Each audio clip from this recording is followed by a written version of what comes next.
But at the same time, yeah, you can so you can like kind of overtrain. I think you can do that with more than just working out. You can overtrain a lot of things. Run too close to the sun. Yeah, absolutely, and it's interesting. It's funny you mentioned that flying too close to the sun, the myth of Icarus. I had a conversation with somebody recently, and we were talking about Icarus, and we often think about he flies too close to the sun and he melts his wings, but you also forget Daedalus, which I think his name was his father, says don't fly too close to the water either, because if he's too close to the water, the wings get wet and he falls into the water and he sinks. So there's Really? yeah, it's like that other side of the myth, is like you don't want to be. Damn, nobody talks about that. Yeah, you don't want to be too close to the water either. The goal is to be, somewhere in the middle, and the thing is it always changes. The middle is always going to change. Right. You're always going to have to adjust. But, the goal is, yeah, you don't want to be too close to the sun, but you don't want to fall in the water either. Welcome to the Gulf Coast. Welcome to the Gulf Coast. Welcome to the Gulf Coast. Welcome, guys, to another episode on the Gulf Coast Music Podcast. Today's new wave, Keuler. How's it going? Yes, sir. Yes, sir. I saw Keuler on Dolphin Street during the art walk, and he was playing outside of Lupercalia. Lupercalia. Lupercalia Art Society. Lupercalia. Are you always at Lupercalia on the art walk? I try to be there every Friday if I can, or every Art Walk Friday. I try to be there, and then occasionally I'll be up there on Saturdays or Sundays, and then I try to always do their open mic night, which is the third Friday. So that's a good kind of keep myself practicing, keep myself out there. Yeah, I'm sure the art walk. The times when you're there for the art walk are the best. Oh yeah, for sure. Everybody's out there. Everybody's walking. Yeah. Tons of people are coming into the gallery, so it's a good opportunity to kind of get out there and play a little bit. And what's it like booking a gig like that? So that one's interesting because I started at their open mic night. Like I think maybe. I got to double check my timeline, but I think maybe like a year or two ago, they were like, hey, we're doing open mic night. And, I'd been playing guitar in my room, for like years. And I was like, hey, I want to push myself this year to try to just play like a song in front of some people. I love that. Yeah, that was it. I was like, I just got to do it. And so I went and I think my wife, Cheyenne, she was like, hey, there's this thing called Lupercalia. They're an art gallery and they've got an open mic night, and I was like, okay, sweet, I'll do that. And I signed up on New Year's. I think it was like maybe December. You're good to keep going. Okay, yeah, it was like December, and basically I was like, okay, my New Year's resolution is I gotta play in front of some other people, and I was like, I've got 1 month left to fulfill that New Year's resolution. So I went and I did the open mic that December, and so I played Norwegian Wood, and I think I played Melancholy Hill by the Gorillas. Yeah. And they were like, hey, that is really good. And I was like, oh, thanks. Y'all are so nice. They're super supportive and super really, really kind. Like everybody over there is really cool. And the owner, Trey Oliver, he's like, hey, would you be willing to play out front? Really? That's how it went? Yeah, I was pretty surprised. I was kind of shocked. It's a good business decision on his part. I was like my general rule of thumb is that when somebody says, hey, do you want to do this? Like, hey, do you want to try this? It's just to say yes. Like, keep moving forward, keep taking those opportunities. That'll leave you on the highway in Arizona. Yeah, that's true. That can be dangerous. That'll leave you in the desert in some Breaking Bad episode. It can be a dangerous path, but let me rephrase that. I say yes to the things that align with what I want to do. So so when Trey was like, hey, come play for us, and I was like, yeah, let's do it. And I didn't even have a full set list, so I just was learning as many songs as I could. Right, and casually learning the Beatles catalog as you're performing on the street. Basically, this sounds like Let It Be. Close, yeah, in the ballpark. Let It G major. Yeah, Yeah, I was like, and I'm hoping like, hopefully nobody noticed that. But yeah, that's what it's funny you mentioned that because some of the songs I'll learn, you really don't get good at them until you are like that pressure of like you got to play it in front of some other people, and so then you're like, okay, yeah, okay, like that's how it sounds. That's how you play that chord to make it sound good. Get ready to rave! If you're looking for an unforgettable night, remember the name Trist. Come enjoy the best rave experience in Mobile on August 1st. It's not just a party, it's a secret worth chasing. Follow the page at Trist Rave and get your tickets today. Whoa, whoa, whoa. Don't let the dogs out. The City of Mobile Animal Shelter has many loving pets ready for a nice home. Whether you're looking for a dog like Snoop or a cat like Doja, the City of Mobile Animal Shelter is where you can find your next friendly companion. They're located at 855 Owen Street, and you can stop by anytime between 10 a.m. to 4 p.m. We all need a little bow wow in our lives. Call 251-208-2800 because the City of Mobile Animal Shelter has you covered. That's 251-208-2800. Roof. Yeah. Speak to me on the pressure of street performing. So it's interesting. It's a very liminal pressure. in Liminal? that- yeah, it's like Didn't know that was a word. yeah. Well, in the sense that it's like it's there and it's not there. Okay. So as you're performing in front of people, and on the street, folks are coming and going. They're already doing something. They're Right. not like, what are you about to do, Kyler? Like, do something. They're not there specifically looking at me. Yeah.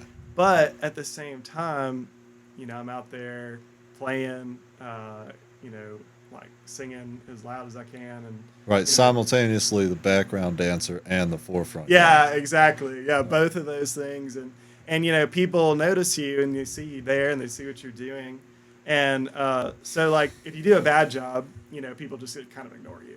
But if you do a good job, they start paying attention, and then you're like, oh, okay, Right. now the pressure's here. Like somebody's paying attention. Dude, yeah. I mean, like, if I saw, like, just a group of attractive girls walk by, I'd probably just drop the guitar and, like, take a sip of water. Or, like, Yeah. like if there was, Yeah. if, like, a celebrity or something, like, I can't live with myself if I fuck up in this scenario. So. Yeah, you're so right. Like certain people come by, or somebody I know, or like somebody will like be like, oh, that's pretty good. It's just like I'm like, okay, you got to push through this. Keep playing the song. It's just the same as if you're in your room. It's just the same as if nobody was paying attention. Yeah. Just do it. Yeah. And I feel like, how many street performances do you think you've done? Quite a few at this point. I can't remember, but probably I don't know. Quite a few. I've been doing it for a couple of years now. So. There must be moments when you're just in a zen stage. Yes. And where, like, the street becomes your room. Yeah, and it's starting to get easier for me to get into that state. Like Yeah. when I first started, that was really difficult. But now the more I play the songs and the more I do it, it is like you sort of shift into a different mindset, and it becomes pretty exciting. And I think other people can feel that. Like when you're feeling good, Right. they start feeling good. And It it's becomes a Disney movie. yeah, your performance gets better. Yeah. Yeah. It becomes a Disney movie. Everybody feels the magic. Exactly. But yeah, it is. But yeah, you get in that state of flow, and it feels good. It's cathartic. Gotcha. And what kind of practices do you think you implement to get into that flow state in the moment? So What are some good ways to enter the flow state? number one is do it all the time. That's number one. But number two, that you can speed up the process if you kind of like practicing certain things, like like certain types of meditation, certain types of visualization, kind of practicing getting calm. Right. Maybe like I'm interested in like trance states and things like that. How do you in the midst of life, how do you find quiet? How do you find peace? And it's like once you can do that, then you kind of start naturally feeling more what it is that's going on within you. And then once you start feeling more of that, it's easier to like channel that through the music or through the guitar. And I would say, so that speeds up the process. But the number one thing is just do it again and again and again, and then until it becomes second nature, and it becomes like, oh God, I played this song a million times. You kind of hit that slump, but then all of a sudden you play it for the millionth and one time, and then you're like, oh, I got it. This feels good. Like, Right. yeah, so. Give me a song example that it took you to get to that point. I would say, okay, so I picked, what was it? The Outcast song, Hey Ya. Yeah. So I picked that one because it's fun and people react to it on the street really well. And, maybe like, I kind of got into playing it a few times. I'm like, okay, I'm kind of getting bored of playing this song, and, but people seem to like it, but I'm going to keep playing it. And then all of a sudden I kind of like got through that little like patch with it. And then all of a sudden it was like, oh my God, this song is amazing. I love this, and I could like really kind of goof off, and like other people like join in. Is that you want it? Yeah, yeah. Like people will pop in and be like, whoa. Hit those. So the high notes that I can't hit, they'll jump in and hit them for me. So That's really cool. that feels good, like that feels more communal, like, hey, I'm not like, hey, look at me. It's more like, hey, let's all do this fun thing together. For sure. Every town needs a street performer. Oh yeah, that's what I'm here for. Yeah. Oh, dude, yeah. It's almost like you become kind of this city like aspect, like any musician that like performs in bars or whatever is kind of a part of that bar. But when you're a part of the live culture, it's like, I'm going to that street because I know that he's on that street playing music. Yeah, that's cool, man. Looking to transform your property into something remarkable? Land Refiners is your trusted, locally owned land services company based right here in Baldwin County, Alabama. Whether it's forestry, mulching, land clearing, tree and debris removal, demolition, grading, or even emergency services, Land Refiners has you covered. They work on both residential and commercial properties, bringing efficiency, professionalism, and results that last. Their team is licensed, insured, and proudly serves Baldwin County, Mobile County, and surrounding areas. At Land Refiners, they don't just move dirt, they build lasting relationships by exceeding expectations every time. Call today or visit landrefiners.com to schedule your free consultation. Land Refiners, local, reliable, refined.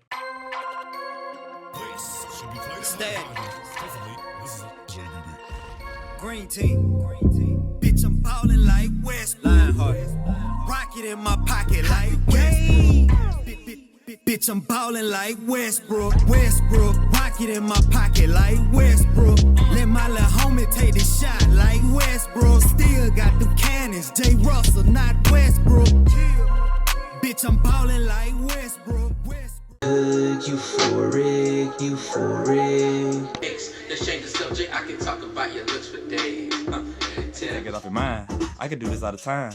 I could lay it on the line, and I could drop it on the dime. Let's go. For 7 years, I've been shedding tattoo tears. Sideliners, urban game on the pop list.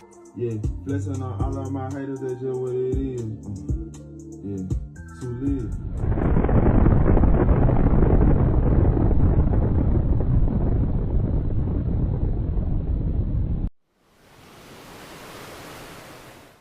Give me some of your best and worst experiences. Okay, so worst is the first one that comes up for me, and that may just be my personality. That's human nature. Yeah, human nature. I always go the negative first, unfortunately. But hey, I'm just here to tell the truth. So, worst one would be like, okay, so I was playing, and I still was kind of like working on my confidence and playing and stuff like that. And this person came up, and she just was like just like dead, No, that's crazy. dead ass, like casting like some kind of like really Golly, just man. throwing me off, like kind of like, and I think she was doing I don't want to put intention where there was none. But I feel like she was doing it to mess with me. Like I think she had a sense of humor. I think that's why Okay. she was doing it. And like I Right, think right. Because like you're looking at the guitar and then you're looking up. It's not like you're able to like really focus on her yeah, like intentions. like she's making solid eye contact. Her vibe is kind of weird. I can't quite put my finger on it. And This is a great subject actually that I want to touch on after. But oh yeah, please absolutely. continue. So it was almost like if I were to talk from a totally woo perspective, it was almost like you just hit me with nervous energy or something like that. You just like threw me off, like threw off my groove, man. But it ended up being fine. I pushed through it, and like I said, I think she just had a good sense of humor, and she's not afraid to mess with people. And really, if I think about it, like there's a valuable lesson in that experience. Like I could be like, oh, why did that happen? That's so embarrassing. Or I could be like, well, she kind of showed me that even in the most awkward situation, I can still play the damn song. For sure. Yeah, you were still able to complete it. Yeah, so I played through the Oh, song. I mean, that's a super probably missed a chord or two, Right. but still got through it. So, this is again a big topic that I've somehow never asked about. So I'm really glad you brought that up. When you are performing a song, especially in bands, I see it a lot. But like on here, and when you perform your song later, in music, like with mentioning the Beatles, they're like looking at each other as they're playing, or like bands are looking at each other. I just feel like that is so awkward. Yeah. And like, there's no way that when they're just looking at, like, they will just, because they're so in tune with the music, they don't know exactly, they're just kind of like in a different zone. They're just looking around. And like band players will just look at each other as they're playing the song or like make faces. And and then after the song, a stare like that is creepy as hell. Yeah. Like in the song, it makes perfect sense somehow. Yeah. It's interesting. Yeah, that's interesting. Like that would just throw me off, man. It does throw me off too. It depends on the person, right? So like, if you and me are in the same band, we play the same song all the time. Which again, I'm only speaking from a little bit of experience with that because I mostly play by myself. But when you are playing a song with someone, you know the person well, and they do that. It's kind of like you and your bros are downtown, and you see someone, you kind of like shoot them a look. Like Yeah. it's fine because it's your bro. But like you're certain people or certain certain like it is funny, like if you almost have to kind of decide what. I keep kind of sounding woo in this interview, but you kind of got to decide what vibes you're going to let in and which ones you're going to block off. Hey, bring on the woo, man. Yeah, I guess that's what I'm doing today. And they so basically it's like if you're public speaking or something like that, you might, if somebody is disagreeing with you in the corner and just like, glaring at you and like, you got to shut that person out, but like say your girlfriend's there, your wife is there, you want to like focus on her and what's coming in. And so it's a matter of like, and then also like when you're in a really good flow state, it's almost like, for me, it's like, your body's like playing the song, you're feeling good. And then your mind is also like, it's got a little like, because you're not using your mind to play, you're just really just feeling the song. You got a little extra space that you could probably look over at one of your bandmates or, look out at the crowd and see like, hey, how are people responding to this? I hope it's the concept that like you said with the woo, that it's like you're looking at things that attract good energy. Yeah, basically. Yeah. And I love that idea that, you're just so in the flow state that you're just trying to stay in the flow state, so you don't realize what you're looking at is what you're looking at. You're thinking about what you're playing, and your eyes are just moving. Yeah, basically. Eyes are the windows to the soul. Absolutely. Yeah. And you're letting in all the good stuff, and it's woo language is so helpful to describe that experience. Because if I tried to say like, well, it's your mirror neurons, and you just like start running off on like a super long explanation. The truth is, you look at somebody, they look at you, you feel something. And sometimes it's good, sometimes it's bad. And so you try to let the good in. Yeah, great way to explain it. Especially when you're trying to do something technical, like play guitar. Right. Is it ever dangerous playing street music? I've had only good experiences personally. Have you only ranged in Baldwin County and Mobile? Yeah, so I've mostly played in like a little bit in Fairhope, and I played a lot in downtown Mobile.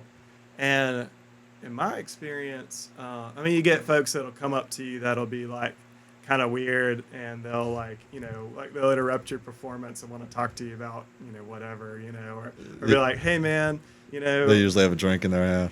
yeah, or something. Just kind of spilling it on the guitar. Yeah, yeah, you're trying to dodge it, or they'll like bring up something like, some dude one time he's like, oh yeah, I used to, it was some kind of like 90s grunge band. He's like, I used to play for this 90s grunge band. I was like, I know that band, and you're not any of those dudes, so like, just kind of weird stuff like that,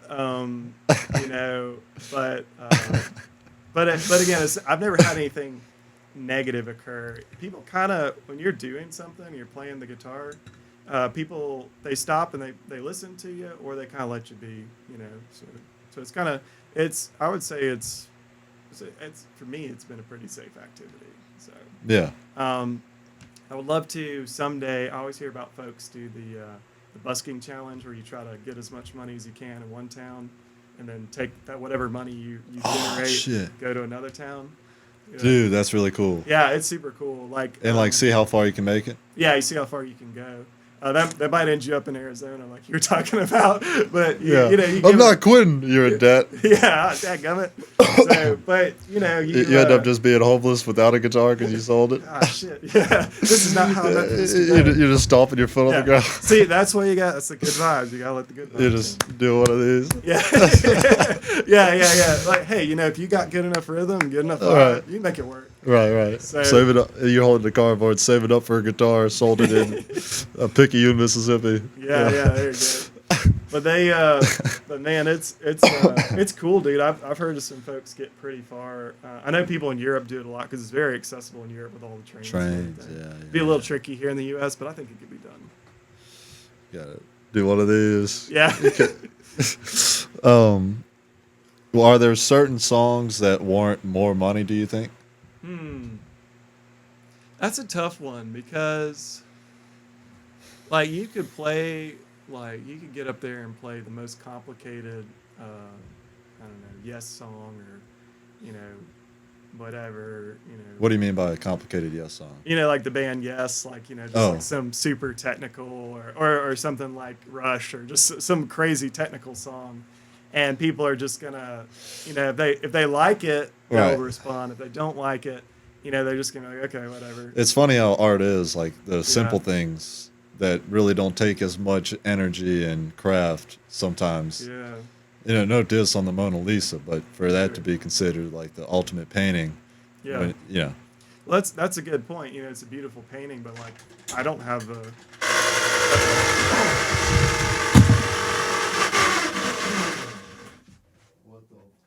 Fan got away from us. Lost a fan. Oh, is it salvageable? Oh no. That's crazy. All right, we're just gonna be in the sauna. That's all right. I can take it. All right. I can take the heat. But yeah, that's a good point. Like, how many of us actually have like the Mona Lisa up somewhere? There's other like simpler forms of art that you see everywhere, and but at the same time, I will say, like, so I for myself as a challenge, I wanted to learn how to play Aqualung by Jethro Tull on the acoustic guitar, because it's mostly an electric song, and I was like, how can I push myself to learn how to do this acoustically? And it worked out. And sometimes I'll play it and people are just, whatever. But people who know Jethro Tull, like people who really like are fans, every single time they're like, oh my God, how did you do that? They're super pumped with me. And I'm just like, it took freaking 2 years, Right. But so it's like a really cool skateboard trick that other people that like, don't skateboard. Exact. So if you skateboard, then you're going to notice a lot more subtle things out of another skateboard. Sure. So. Grab another fan. No, you're good. Oh yeah, absolutely. Keeps the air flowing. Yeah, that too. So yeah, we were talking about complexities and people's priorities with art, but on the other side, with money making on the street, what do you think is like the most amount of money that you made? And you don't have to if you don't want to get into this. Yeah, no, I don't mind answering that question. It's tricky because it definitely depends, and I try not to think about that too much in the moment, so that I can like focus more on what I'm doing. But I think a couple times I've been able to get like $100. That's been nice. I usually that's usually kind of the max. Usually somewhere between like 70 and 100. And for how long of performing? I end up playing for 3 hours, so that's not bad for 3 hours. Oh, for sure. So, and it's something I want to do anyway. Doing I what you enjoy. Yeah, because we were talking earlier. Part of the reason I play in front of people is to kind of learn to get over those nerves and kind of get comfortable in like those situations. Deal with that adrenaline. Yeah, deal with that adrenaline, be able to play, a complicated song while, kind of that excitement, Right. There's something I heard that was helpful for me. I don't know if you've ever seen that guy on YouTube. He's, I think his name's like Justin Sandcrow, and he's got the Justin Guitar channel. Okay. It's pretty, he just had a random video. It's like how to deal with nerves while playing live. And so I like clicked on it, I was watching it, and he said, "You're not anxious, you're full of energy." And that was a Change cool, the perception. Yeah, it was a cool perception. Telling yourself that you're excited and ready. Yeah, I'm excited. And so you think of it that way, and you're like, okay, well, I'm going to channel that excitement into my songs. And it's just like, you just can't get good at something until you do it a million times. True. So yeah, so that's part of. So that's the real reason I'm doing it. And then kind of any money I make on the side from busking, I'm kind of just putting it away and hoping that someday I can, because I write some songs as well, and I'm like, well, maybe I can take this money and use it to like get some of my songs produced at some point. For sure. So, because I feel pretty confident with songwriting, I'm not so great with producing and recording. So it'd be great if I could get someone. But yeah, that's my hope, because I'm thinking in my mind, I'm like, okay, so I'm out here, I'm doing my thing. These people are kind enough to come to me, and like they give me tips for playing. How can I take what they've given me and then turn around and it's something else? Is like they're supporting what I'm doing, so let me take what they've given me to support what I'm doing to continue that taking those steps. Yeah. For sure. I love the way that's thought of. Like they're kind of investing into your pursuit. Yeah. Because they enjoyed it. Yeah. So it's like if you had like a Patreon or something like that, you would be like, okay, well, let me make something special for the people who are, they're joining my Patreon. So it's like joining your Patreon. Yeah. So I don't have one of those, at least not yet. But that could be the title of the album, Patreon. Yeah, there you go. But the idea is like, hey, you gave something to me, so what can I do to continue to do that thing that you feel should be supported? Awesome. I had a question. Do you perform any of your original songs on the street? I do. Sneak them in there? I sneak them in there. And my buddy, John Robert, he was like, man, that's ballsy. And I was like, yeah, but I mean, kind of the whole thing is what can you get away with? And testing it out, too. Yeah, it's testing it out. How do people respond? I don't know if I have a good song unless somebody responds to it. So unless somebody responds well. And I try to write a lot of songs. I try to not get too attached to any of them and just... How would you say your sound is based on the cover songs that you play? I would say my sound based on the cover songs... Yeah, like... Probably... I end up like doing a lot of... It's very scattered because of the nature in that I created my playlist. Because I really just picked all my favorite songs that I at least knew a little bit about. Right. But I would say probably a lot of folk and folk rock songs are in there. A lot of alternative songs from the 90s. A lot of Bowie, a lot of Radiohead. Some Jethro Tull's thrown in there. I would say for me, it's more I would say probably maybe alternative is the best thing I can say. I just try to go for stuff that basically I just play whatever I like. And then, cool. And that naturally I play it better because I like it. Yeah. And then, but that often ends up landing in kind of the alternative and kind of Alternative to the alternative. yeah, the alternative. Yeah, there you go. The alternative to the alternative. The alt. Yeah, there you go. Let's see.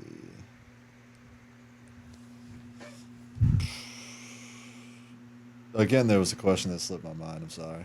No, you're good. Um, I think at one point we were talking about best experience playing. yes, live. yes. I'd love to hear that. Okay, so best experience playing live. Well, bring it back to. Oh man, this is a tough one, because I can actually think of a couple really good ones. So it's probably okay. I'm gonna bring up two, because I gave you one negative. I'll give you two positive. So That's good luck. yeah, there you go. Try to balance it out.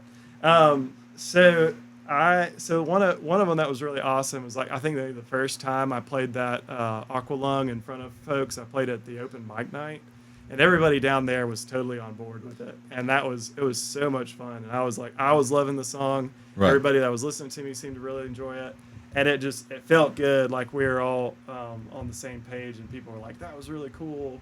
And that was, for me, I guess it was one of those kind of unicorn moments where I was able to really shift my focus to the song and put all my energy into the song and how well I'm playing it. Yeah. And it just really took off, and I was like, man, this is why I do this. Right. So I can have like this feeling more often. Do you find that when the crowd is supportive, you get more in that zone? Oh yeah, absolutely. Right. You roll into it so much faster, and it's kind of becomes more communal. Like, hey, we're all kind of enjoying this thing together. We're all Right. doing this thing together.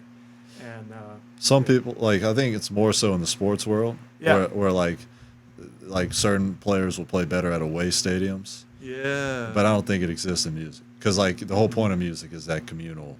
yeah. No, the goal is to. It's interesting you bring that up, because you think about sports. Sports is all about any sport is about being as competitive as possible. So like knowing that you are just like, you're in that guy's house and you're just wrecking his crap. You're just Yeah. like you're totally, And like nobody wants you to do it, so you have to do So it. you have to do it. Like that's that's a different sort of like Motor. Yeah, it's a different sort of thing that you can tap into. It's exciting. I mean, it's like I don't play sports, but I like to run a lot. But the feeling of like running past somebody else, you're just like, hell yeah, like that feels so good. You just like that feeling of you're like, okay, well I one up somebody just a little bit, like hell yeah. So but with music it is more, it's less.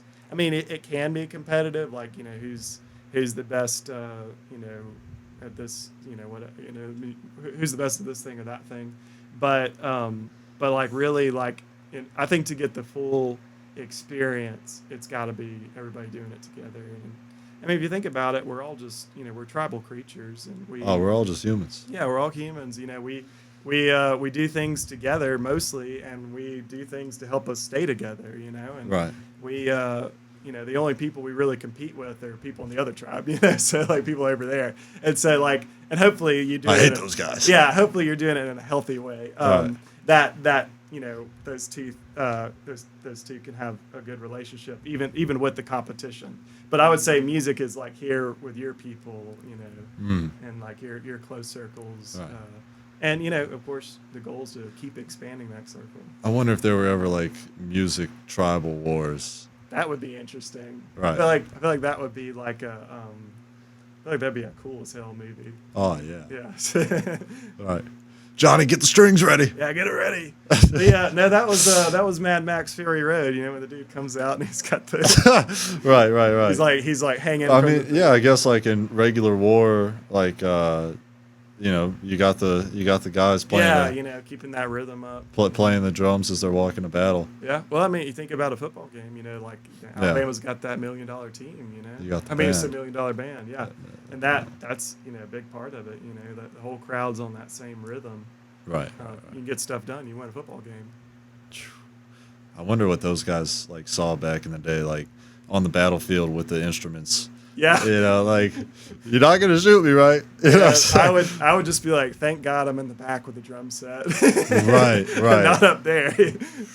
That's clutch. You know, that's everybody's trying to learn baritone at that point. Yeah. Hey, I think I could drum. Right, right. I'm such a bad shot. You know. Right. Man, I can play the drums. So nobody's gonna play the trumpets. Yeah. yeah. I think the band should be bigger. You know? Right. Oh man. Damn. Again, that one question. Oh, here you go. All right. We were talking before the podcast about stars aligning Oh yeah. in certain ways, and man, like I think at least 70% of the population agrees with that concept that they have that, Yeah. or at least elaborate on it. Typically, I think everybody experiences that in some fashion, Yeah. where it's like the stars aligning in unpredictable ways. Yeah. Can you elaborate on times when it's happened to you? I can think of a lot of times. But yeah, it's so interesting because it's 2025. We are a scientific materialist culture. Yeah. And, there's nothing wrong with that. It's very useful. But at the same time, we all just when we look for these patterns in life, and when things line up in life, we delight in that. Like, it's exciting. It feels good. You're like, I'm gonna follow that. And you can deny that, or you can turn it off, or you can ignore it. And there may be times where you do. But like when you open yourself up to it, it's interesting what can happen. I would first example I would think of is probably what got me playing guitar to begin with. So my dad, he used to play a classical guitar, and I don't know, have you ever messed with the classical guitar? They got Man. like these nylon strings and I need help with the guitar, man. Anytime I play it, it's like my fingers just don't press hard enough on the strings. oh, you know? you'll get there. Hopefully. You'll definitely. I'm it's trying to doable. learn it this summer. Well, so my dad played guitar, and he had it was a classical guitar with the nylon strings, and you can't really strum those. Like, you can't really do, you do like, you think like classical guitar music. It's not really what I would necessarily want. What to is play. classical guitar like? I mean, I think there's the most popular classical guitar song I think of is Beethoven, Hendrix. Yeah, there you go. Or like, was it Classical Gas? I can't believe who wrote that one, but that's an example of like classical guitar. Yeah. A lot of flamenco and Spanish guitar players use classical guitars, and they're really cool with that. But they're harder to play because the strings are so loose, and I can beat the hell out of an acoustic folk guitar and sound okay. But if you have a classical guitar, you got to know what you're doing. Gotta be okay. Yeah, and you also have to have a certain taste, and you have to have it's a certain style. It's just like electric guitar is a different style than acoustic guitar. Classical guitar is a different style than acoustic guitar. So Gotcha. or folk style acoustic guitar. So they but all that to say, so I grew up. He was playing guitar, and there was a guitar in the house, but it didn't interest me. I just wasn't really about it. And then plus it was hard as hell to play, because you talk about not being able to press strings down. The neck on a classical guitar is like, man, it's like so hard to get your hand around. Really? Yeah, because it's the style you play it, but it's just hard to get your hand around it. But so it's not very beginner friendly. So I grew up mostly not really playing any instruments, but I absolutely loved music. I was always listening to stuff like maybe like during the darkest, hardest times of my life. Music has been one of those things that I could always kind of go to Yeah. and enjoy. And there's a time when I think I was in maybe my junior year in college, and my first 2 years in college were just kind of like, I'm like, what am I doing? What's my goal here? What's my purpose? And I was feeling kind of lost. Didn't really know what I wanted to do, and honestly kind of depressed. And so I had gotten into, of course, music has always been, a good of that. And I started listening to Nick Drake, who is, he's like a folk player that was, he was in the 70s. He actually, he unfortunately, he died kind of young, and he didn't get to play a lot in Right. front of other people, but he wrote some amazing music, like really next level stuff. Lyrics wise. Lyrics wise, the way he played, he would often retune his guitar to what's called an open tuning. So, and he would come up with his own versions of those open tunings. So you would, it's cool. interesting in that with an open tuning, you can focus more, you'll get a more unique sound, and you can focus more on like technical, finger picking and rhythms and stuff. I'll have to show you some of this after. It is cool stuff. Really next level. So I'd been listening to him, and I was reading about open tunings, and I was like, that's really interesting, because one upside of open tunings is that you play the strings open, and that's one chord, it's already a chord. So all you got to do is bar the chord, and then now you're on another chord. There's no technical. You don't really have to learn any difficult shapes. Gotcha. And you can move it up and down the neck. A famous example of that would be like sitting on the dock of the bay. Otis Redding. Yeah. So he was like, he couldn't play guitar, so somebody put it on an open tuning for him. And so he did that, and he's like, oh, that's how it works. He's got that famous quote like, oh, just play the dots, That's what he was playing the dots, because those were, chords in the scale. So it sounded amazing and it's cool because it takes away the technical side, and it lets you just kind of, open up and let your emotions through the music, because you're not thinking about what do I play next. You're thinking about like, what do I want to say, what I want to come out, what I want to communicate. Yeah. And that's why I think that Sitting on the Dock of the Bay is such a cool song, because it's you feel the vibe in that song. It's not complicated at all, but every time it comes on, you're just like, yeah.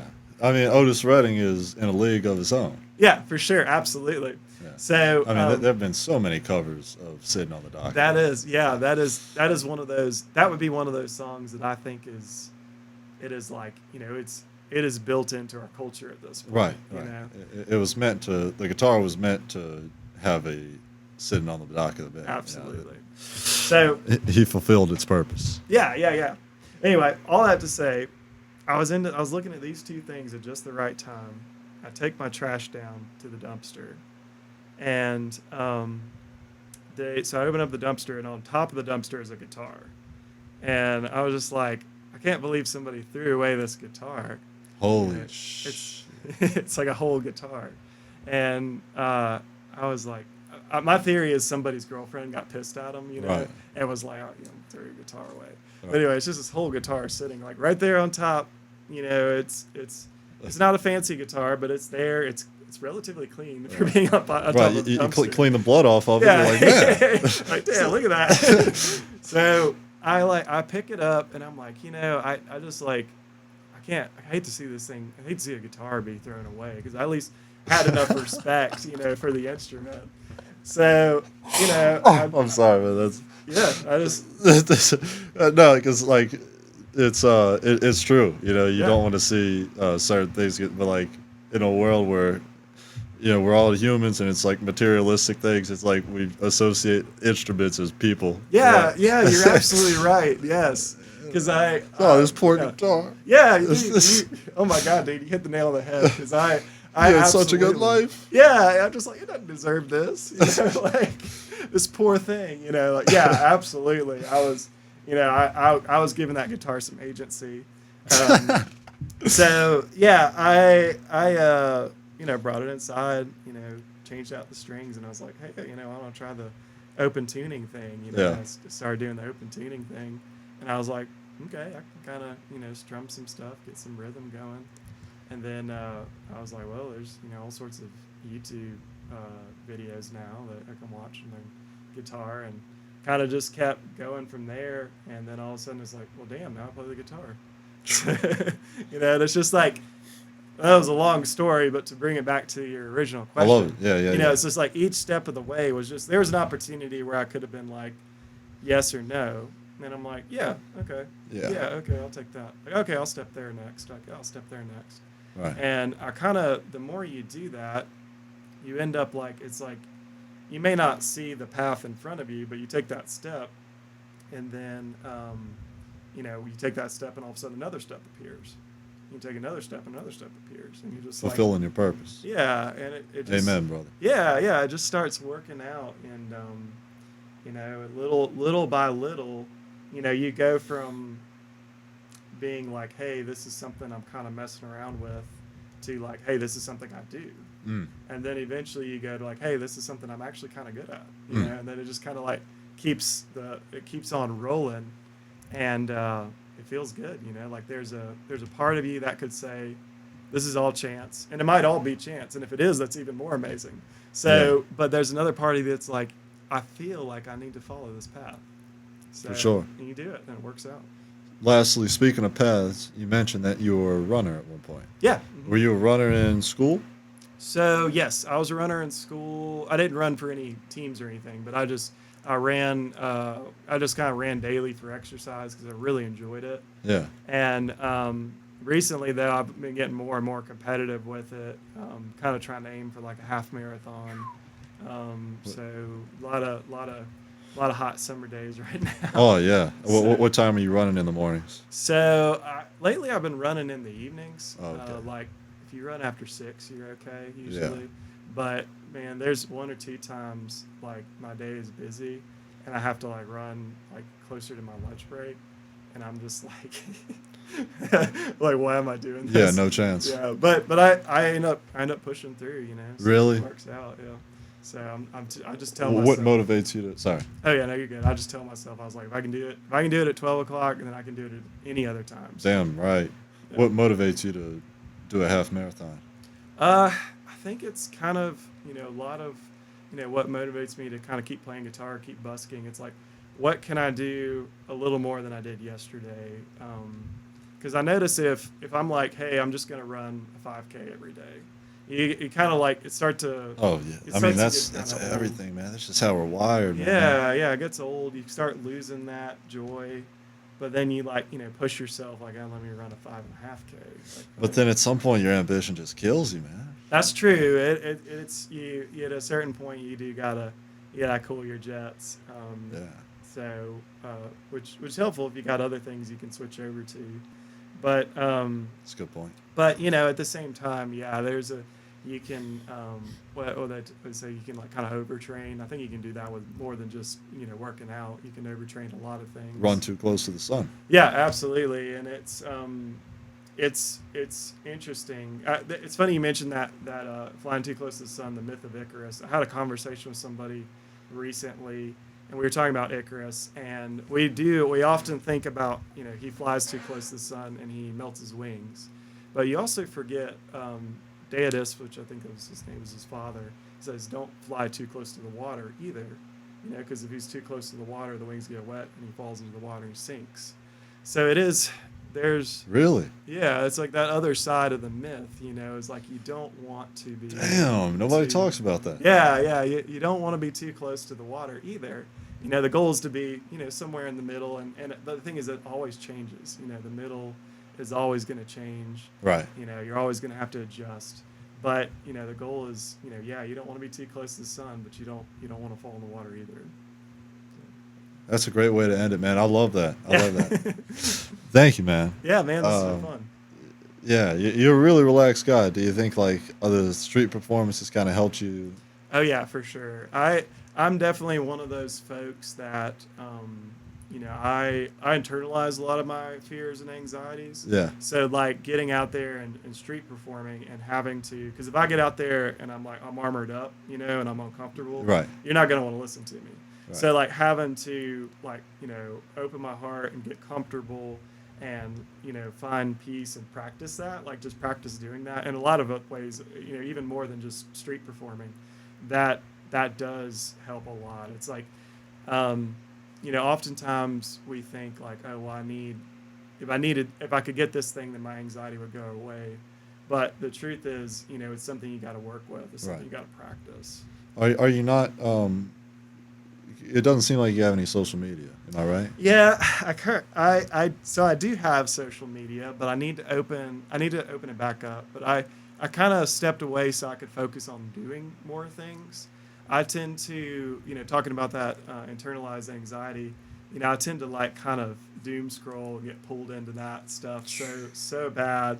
And I got to the point where maybe a year ago I was like, hey, I'm just gonna kind of shut down these avenues for me and just focus on like doing the things I really love and care about.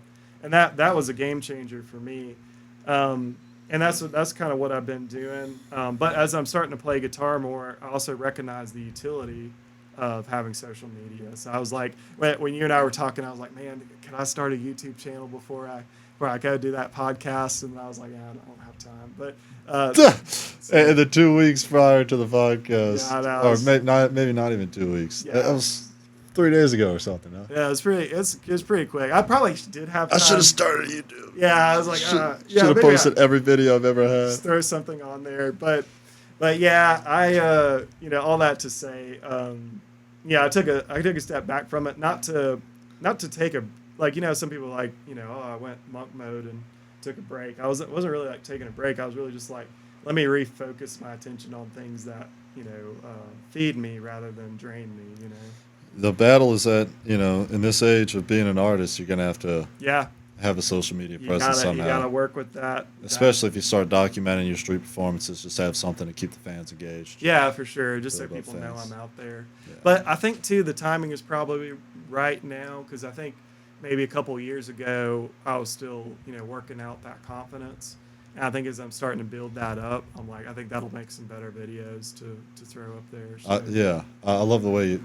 Like right now, I'm boxing, and like. Oh, nice, man. Thank you. And like I could post it on social media, but I know that you only get one chance at a first impression. Yeah, for sure. So like I want to wait until I've really learned the craft. Dude, that's a great idea, because like Right. once you start getting good and Right. you're like, it's interesting. We get on social media and we see somebody. It's also like, so silly, man. Like I shouldn't post anything, honestly. Well, it's tricky, it's here, we have to live with it, but at the same time, it's you gotta. I hate it. Yeah, I hate it. you gotta kind of be. I do too, but at the same time, you gotta work with it. But what you're doing is smart, because when we get on social media, we see the person who's posting that video has probably done it 100 times. Making it look easy is Yeah. so much better than They're like, oh, first time I've ever played the guitar. Hope you guys like it. Like kill it. Right. You're just like, so that kind of like throws off our perception, because we're like, well, damn, why am I not that good? And then, but the truth is, like, I think most people, most of what we see on social media, they're like, they've gotten into the intermediate phase of what they're doing. Yeah. And then they start sharing it, which is good, because then folks, Follow along. They follow along. They Yeah. join in with you, and. Like, wow, you were meant for this. This is the first time. Yeah, you get some kind of it's another way to, if social media done right is one of the greatest tools we have to connect to other people that Absolutely. has ever existed. Yeah, So absolutely. maybe there's an analogy there. Maybe it's like relating it back to like the crowd. Like when you go to the crowd, you're looking for those good people. Like when you get into social media, you're looking for those good people. True. And those good people, man, they'll make some really fantastic connections. Yeah. It may invite you on a podcast. There you go. Well, I'm really glad I invited you. Yeah, man, it was awesome. Yes, sir. Well, thank you so much for coming on. I wish I could say where can people find you at, but stay tuned. Yeah, I'll make a YouTube eventually. Or if you want to, you can check out my Instagram. It's km_Gates. But right now, I think it's private, but I'll change that, and I'll start throwing some videos on there. Gotcha. I thought that was Kevin Gates' burner account. Yeah, no, that's so Kevin actually hired me for that one. Yeah, and we're staying low key right now. Yeah, we're staying low key. I'll tell you about that. I'll tell you about that once we cut the mics off. So. Cool. See you guys in the next wave. Welcome to the Gulf Coast. Welcome to the Gulf Coast. Welcome to the Gulf Coast.